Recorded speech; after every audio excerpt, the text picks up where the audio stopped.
And first at 4, we're continuing to follow a multi-tractor crash looked like earlier, just after it happened this morning. Officials closed down several miles of I-20 for a couple of hours after the crash spilled what officials believe to be motor oil onto the road.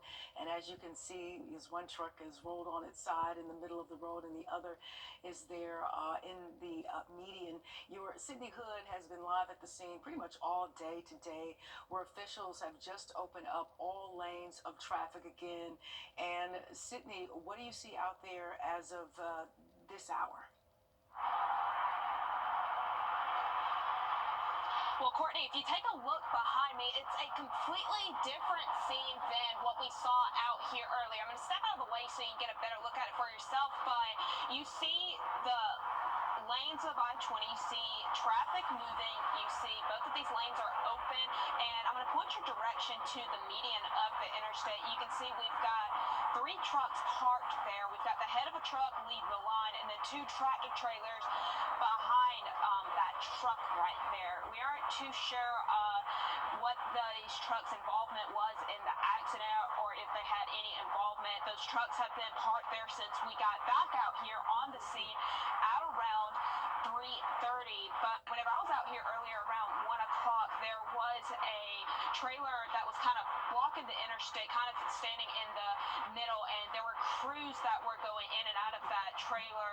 They looked to be unloading whatever cargo was in there, and then they brought in a tow truck to move that out of the way. That was around 1 or 1:30 this afternoon, and right after 3 o'clock this afternoon, we saw both of these lanes open back up on I-20 westbound. They were closed down for about 4 or 5 hours today, so as we head into the evening here, having these lanes back open, I'm sure that's a welcome sight for folks that are either getting off of work and heading into the weekend, or any travelers that we have on the road right here.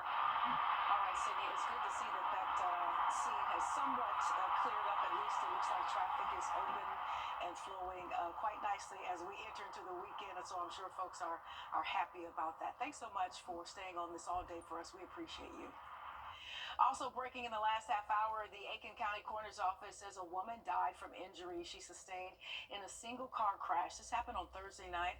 Officials say she was driving on I-20 eastbound near the mile 10 marker. The driver's identity will be released after the family has been notified.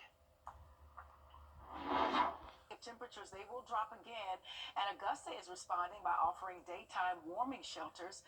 Those shelters include the Carrie J. Mays Center, the Blythe Center, May Park, and the Warren Road Center. The city is also offering free rides to overnight warming centers until 8 p.m. Now, to stay at one of those overnight shelters, you must have completed a background check at the Richmond County Sheriff's Office. You can find a full list of shelters and Augusta Transit pickup and drop-off locations on our website, wrdw.com. And today, FEMA was back on the ground in Augusta, going door to door in Emory Hills to check with people if they need help to apply for aid after Hurricane Helene. With FEMA sticking around here in the CSRA through the new year, they're trying to make sure everyone gets what they need for assistance after the storm. Your Kennedy Payne will have more on what FEMA was doing today, live at 5. And the GBI has charged a teen in connection to a Thompson murder, 2 Thompson murders, that is. Officials say 14-year-old Rashawn Coleman killed 14-year-old Jonathan Johnson back on November 18th of last year on Anderson Avenue. Coleman is charged with 2 counts of murder, 2 counts of aggravated assault, and other charges. 4 other suspects are also facing charges in Johnson's death.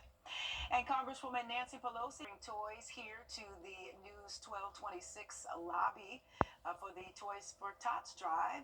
That lobby will be open until 5 p.m. this evening. You can bring a new unwrapped toy to drop off at 1226 Gray Way. That's in Augusta, right next door to Dave & Buster's. These toys are for children in need this holiday season. Other donation sites around Augusta will remain open through this Sunday if you can't get here by 5 p.m. today. Millions of Americans are estimated to be living with Alzheimer's, and a new study finds a sign relatives should look out. We'll show you what to watch for in older relatives. That's coming up. And we're looking at a mixture of clouds and sunshine as we head towards this weekend. A little more cloud cover by Sunday, maybe even a low chance for a stray shower. We'll look at it coming up next. Time and Temp, brought to you by your First Alert weather team. This is not you. Back here at home tomorrow is the final day to register for the James Brown toy giveaway. Registration is at May Park from 9 a.m. until 11 a.m. You'll need your state ID, birth certificates for every child you plan to register, and their social security cards. The giveaway will happen a week later on December 21st. That's from 8 until 9:30 a.m. at May Park. This giveaway is going to help kids under 11 have a chance to have a very special Christmas. We look forward to that. And tonight, the town of Wagner is holding their Christmas tree lighting starting tonight at 5 p.m. Officials there say it will take place next to the pavilion in Wagner. That should be a good time. The investigation continues into the murder of United Healthcare CEO Brian Thompson. All right, all you Stanley mug lovers, millions of Stanley travel mugs are now under a recall due to a potential burn hazard. The recall is for all switchback and trigger action travel mugs. Who knew? Officials say the lids could shrink when exposed to heat, which could cause the lid to fall off during use. So far, there have been 16 reports of the lid detaching, resulting in 38 burn injuries, 11 of which needed medical attention. The affected mugs are in 12, 16, and 20-ounce sizes. You can contact Stanley for a free replacement lid. Folks are crazy about those things. All right, country music star Morgan Wallen has been sentenced for throwing a chair off a Nashville rooftop bar. Waylon will spend 7 days at a DUI education center and is on probation for 2 years. He was arrested in April for throwing a chair off a 6-story rooftop. Wallen pleaded guilty under a deferral in court. His attorney says once the 2 years is up, the charges will be eligible for dismissal and expungement. My goodness. Looking at the weather, we are looking at a sunnier day for tomorrow. Definitely some clouds still hanging around for portions of your Saturday, but it'll be nice. Temperatures in those low 60s for a lot of us. We'll look at your weekend forecast and next week's forecast coming up. Thanks for watching News 12 on your side. Change in our pattern. We'll have more on that in just about 10 minutes. Thanks, Riley. Augusta is offering day and night warming shelters as temperatures head below freezing. Those centers are on your screen here. Augusta Transit is offering free rides to non-city run warming centers at Augusta Rescue Mission, Garden City Rescue Mission, and the Salvation Army Center of Hope. Augusta Transit bus services run until 8 o'clock this evening at the Broad Street Transfer Facility and May Park Community Center. The Aiken County Sheriff's Office says a woman died this morning hours after a single car crash on I-20 last night. Officials say they responded to a hospital to investigate the death of a woman from Georgia. They say the crash happened on I-20 East near mile marker 10. The Sheriff's Department says the car went off the road and hit a tree. The woman was taken to the hospital where she later died. The GBI says a suspect has been charged in 2 separate murder investigations in Thompson. Rayhan Coleman is now an adult. He's been transferred to the county jail as he faces 2 murder charges and gang charges. One of the cases he's charged in involved the shooting death of a Thompson 14-year-old in November of last year. The victim, Jonathan Johnson, died after being shot in the head at a home on Anderson Avenue. Others arrested and charged were 14-year-old Wrdw Coleman, 18-year-old Taquadrez Walker, and 15-year-old Cameron McNair. They face murder and gang charges. 16-year-old Taisha Williams was also arrested and charged with murder. We're approaching 3 months since Helene, and FEMA says they will stay in the area and keep helping people and surveying damage. You have until January 7th to apply for FEMA aid. Your Kennedy Payne went door knocking with FEMA as they continue to reach people. FEMA says they still have 30 crew members on the ground in Richmond County, and they're visiting up to 150 homes a day, even with less than 2 weeks until Christmas. We went door to door with FEMA today as they're in our area trying to help people recover after Hurricane Helene. When FEMA knocks on your door, they say they'll first make sure you've applied for assistance. We wanted to check to see if you had damage from the hurricane. If you haven't, they'll help you do that. And if you have, they say they'll check the status of your application and help answer any questions that you may have. They say they're going door to door because they understand not everyone has a way to get to them, or even a phone or internet to contact them online. FEMA says it's so important to make sure you register for assistance before the January 7th deadline. It's creeping on us quickly, so people need to be mindful of that, because after the deadline, there is no other opportunity unless you have extenuating circumstances to apply for FEMA assistance. So don't miss that deadline. I know it's easy to forget about the deadline when we are in the holiday season. So many people are focused on that, but at the same time, so many people are still focused on their recovery. Coming up all new on News 12 at 6 o'clock, we'll show you how crew members are working to reach everyone, no matter the barrier. In Augusta, Kennedy Payne on your side. Thanks, Kennedy, for that. Still good to see FEMA in our area. We learned new details about a home fire that killed 2 people in Graniteville last Sunday. GVW fire crews say when they arrived late in the evening, most of the home had already burned and collapsed. The vehicle in front of the house and fence beside the home were also on fire. Once crews knocked down the fire, they found 2 people who died at the scene near the front door. An Augusta firefighter was injured battling a home fire off Peach Orchard Road on Lively Street yesterday morning. Augusta Fire says they arrived to find the structure in flames. Officials say the firefighter has minor injuries. The cause is still under investigation. The holiday season can lead to increased travel on the roads and increased chances of drunk driving. Georgia State Patrol and the Governor's Office of Highway Safety are in the Drive Sober or Get Pulled Over awareness campaign. The office says officers, along with local law enforcement, will be out looking for drunk drivers from now until January. They will also have sobriety checkpoints set up as the office has a simple message for drivers: do not drink and drive. They're looking for drunk drivers, and they're looking for drug drivers as well. And if you're over the limit, you're going to be arrested. There are no warnings, no call of friends. And our warning's very simple. If you're planning to drink, do not plan to drive, because if you're pulled over, they're going to arrest you. But just don't get behind the wheel. Every drunk driving crash is caused because somebody gets behind the wheel when they're over the limit.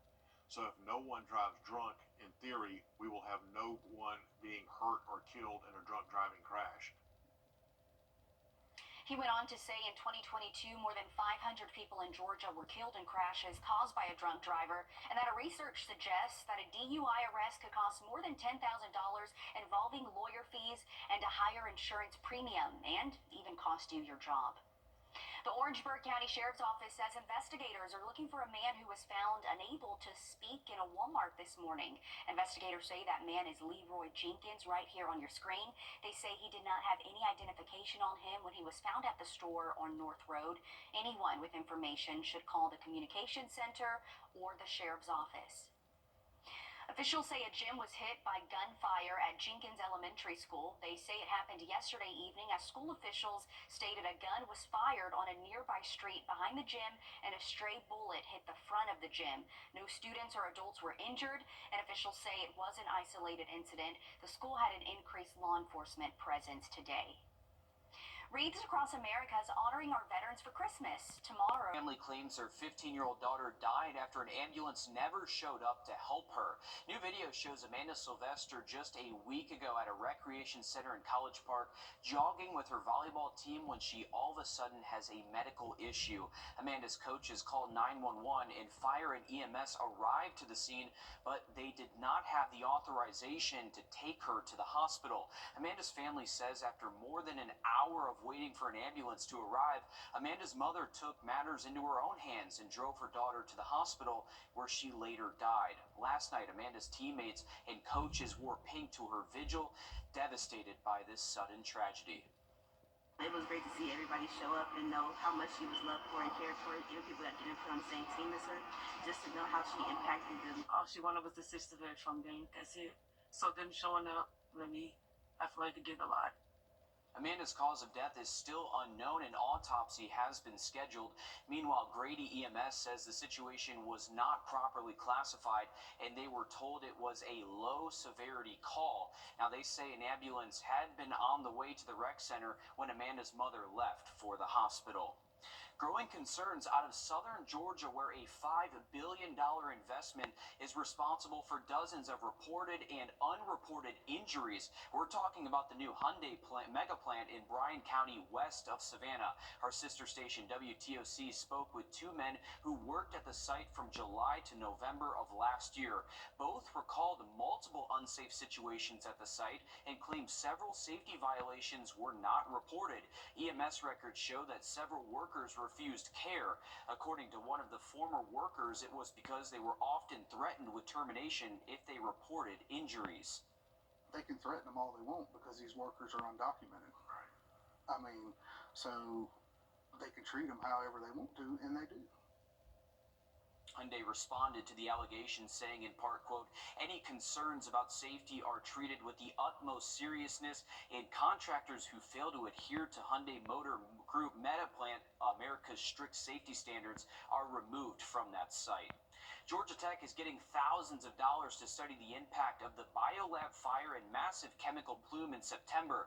The National Science Foundation is giving Tech an $86,000 federal grant. Researchers will work to identify every chemical compound released into the air while the plume was over Rockdale County near Conyers.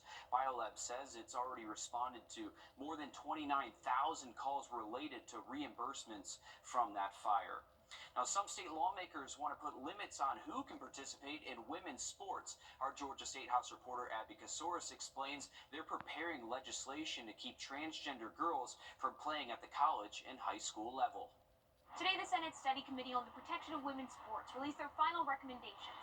They met 4 times and heard testimony from physicians, athletes, and parents of transgender children. Not all those in favor, please signify by saying aye. Aye. Republican Committee Chairman Greg Dolezal suggests a ban on transgender girls in sports at the high school and collegiate level for public and private schools that play public schools, requiring schools to have separate changing rooms based on biological sex, withholding state funding to those schools if they don't create separate changing areas, and repealing the authority of the Georgia High School Association to regulate transgender women's participation in sports. Motion carries unanimously. Lieutenant Governor Burt Jones, who commissioned the study, tweeted on Friday his approval of the recommendations. This entire effort is how it further stigmatizes and spreads misinformation and disinformation about the lives and realities of transgender individuals. Georgia Equality Director Jeff Graham fears if these recommendations become legislation, members of the LGBTQ+ community would be alienated from playing with their friends. And only 2 incidences have been brought up. One, an elite competition of NCAA athletes that took place at Georgia Tech but did not actually involve Georgia college students. And another, a high school track competition that took place years ago in Connecticut. The final report will be signed and left on the desks of every single senator when they meet for the next legislative session in January. In Atlanta, I'm Abby Kasoris. The Medical University of South Carolina is breaking ground on a new medical school building. University leaders say this will help alleviate the growing shortage of physicians across the state. MUSC says their goal is to train more students for the medical field with larger classrooms and hands-on learning strategies. The dean of the College of Medicine says physicians are getting older and retiring early, and MUSC wants to have the next generation of doctors ready to go. The school building is expected to be complete by summer of 2027. In the Low Country, one South Carolina company is working to bring the magic of the Wednesday. Looking forward to it. Thanks, Riley. A cat that disappeared without a trace in 2013 reunited with its owner at Hartsfield-Jackson International Airport. Joshua Skinner has this incredible story spanning hundreds of miles in more than a decade. At the world's busiest airport, people move and people wait. It's been 11 and a half years. Dave Dexter is waiting for an old friend, Rutherford. Haven't seen him since June of 2013. But as people look towards arrivals, Dexter looks the opposite way. In the back of our mind, I think there was an inkling, a fragment of hope that someday we would see him again. Finding anyone in this mayhem can be tough. You'll see us when you walk in. Especially if, like Dexter, you flew in from Wisconsin for the reunion. You get past the South Baggage Claim kiosk. Eventually, they do find each other. Nice to meet you, too. But Rutherford is not a man. May? Rutherford in there. nor a woman, Hey man, how's it going? but a cat. Rutherford B. Cat, I think was his official Christian name. And the Arbeiter family has driven him here. I can't believe you're here. From Dillard, Georgia, 11 and a half years and 806 miles from where he disappeared in Oregon, Wisconsin. He was found on the border of North Carolina in Dillard, Georgia, on the side of the road, laying down on his side, not moving. Rescued by teenagers and brought back to life by the Arbeiter Veterinary Hospital. If he had been out there for maybe a day or two more, he was for sure going to die. Not only did he survive, How could this possibly happen? he now has a chance at a meowy Christmas. It might very well be his first Christmas. With a new name Call him Rutherford B. Strays. and a much shorter trip back to a warm home. What else can you do but just feel good for the guy? He made it home 11 years later. An incredible story of luck and chance, and maybe even a Christmas miracle here. It's not clear what Rutherford got up to in the 11 years since he was separated from his family, but it's sure to be quite the journey there. Good thing he's back home now. I'm Jamie Tucker, and over the last several years, I've tried hundreds of tech gadgets, and many of them wind up in a closet or a drawer somewhere. But coming up, I'm going to show you my all-time favorite tech gadgets that I use just about every day. First Alert Radar. Every year, Americans spend billions on consumer tech products. While some of them can be useful for years, others might be obsolete after a few uses. Your consumer tech reporter, Jamie Tucker, has rounded up some of his favorite tech pieces that stand the test of time. What the Tech, sponsored by Augusta Preparatory Day School. We all use tech gadgets just about every minute of the day. Now, I'm not going to include smartphones or tablets or computers. And some of these gadgets you may never have heard of, but these are the ones that I use just about every day. We'll start with wireless earbuds. Apple's AirPods Pro 2 Bluetooth earbuds are light, they stay in place, and they have a ton of cool features. I love them. But I also love the Bose Quiet Comfort earbuds with active noise cancellation. And while they don't have all the features of the AirPods, their battery life is unbeatable. You can never have too many Bluetooth speakers. Portable speakers from Bose and Soundcore can be moved from room to room and to the back deck or porch, and even take them on the road. I can honestly say I use at least 3 Bluetooth speakers every single day. The Tap Lock is a padlock that opens with a tap of my finger. No key, no combination required. The Tap Lock goes 6 to 8 months without needing a recharge, and you can unlock it with an app as well. On my desk sits a Google Pixel tablet with Google built in. I can tell it to make appointments and set reminders, which show up on my Google Calendar. It's like talking to a live personal assistant. It'll also stream music and video from Google and YouTube, and you can watch TV with the Hulu or YouTube TV app. And for the past decade, I have not traveled without a Scotty vest. These have over 24 pockets for tech gadgets. One is large enough for an iPad. For daily cool mornings and around the house, I use the Scotty vest zip hoodie. And at some airports, TSA will allow you to just place the jacket or the Scotty vest on the conveyor belt without removing everything inside, saving a lot of time. That's What the Tech. I'm Jamie Tucker. Well, the Burke County Bears are just 4 days away from competing in their... Thanks, Riley. A wreck involving multiple tractor trailers closing a portion of I-20 westbound for more than 5 hours today. Hundreds of drivers were stuck in standstill traffic starting at about 10 this morning. Authorities quickly closed the exit 5 on-ramp. It's not clear how this crash happened, but one truck was rolled on its side and another was in the median with heavy damage to the front end. There were concerns about a hazardous material in the roadway, possibly from fuel spilled in that wreck. Once that was covered with sand, one lane opened at around 12:20 this afternoon. Both lanes reopened at around 3:15 this afternoon. It's still unclear whether anybody was injured in this crash. Since Hurricane Helene, FEMA officials tell us they've knocked on the doors of 21,000 homes in Richmond County alone, making sure everybody knows they can apply for federal aid. Today was another one of those days where agents made their way out ahead of the January 7th deadline to apply for aid. Your Kennedy Payne tagged along. FEMA has approved more than 190,000 applications for Georgia residents, providing more than $251 million. And in South Carolina, they've approved more than 315,000 applications, providing more than $234 million. Good morning, FEMA. Going door to door, up and down streets, visiting thousands of homes. My team has been here since right before the hurricane hit. As of now, we've probably been to over 20,000 homes. Making sure everyone gets the help they need. 83-year-old woman, and she was just, she had no support. And when we knocked on her door, she was just like, what's FEMA? We explained the process. She's like, yeah, I have this tarp, but I don't have any help.